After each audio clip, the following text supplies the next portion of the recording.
Les politiques publiques, aussi bien celles de l'État que des collectivités locales, sont en train de changer fortement, que ce soit en faveur du transport collectif.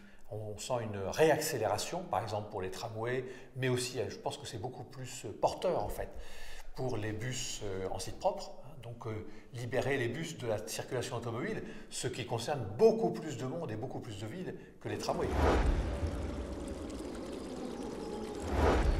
Je pense qu'elle se base d'abord sur un point qui est mettre la vitesse moyenne, la vitesse d'ensemble de la circulation au niveau des gens les plus faibles dans la circulation. Si par exemple il s'agit de mettre ensemble les vélos, les voitures, les motos, les bus, etc., en fait la vitesse de base, ça sera celle des vélos. Et puis après, il y a bien sûr des éléments de réglementation, c'est-à-dire sachant que quand je dis réglementation, je ne parle pas tellement de loi et de décret ou de règlement, mais de comment vit-on ensemble. C'est les règles du vivre ensemble. Ce n'est pas tellement les règles vis-à-vis d'une loi ou d'un code, c'est les règles du vivre ensemble.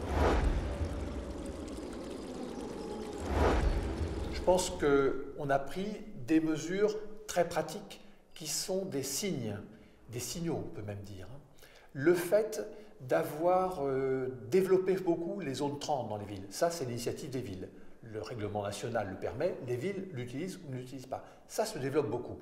Le fait que, alors ça c'est un signal très spécial pour les cyclistes, que les cyclistes puissent remonter les sens uniques de plus en plus.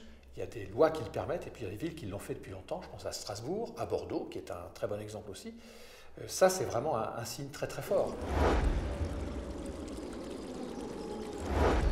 En fait, le vélo peut devenir très rapidement, dans certaines villes, un peu plus lentement dans d'autres villes, le premier moyen de transport.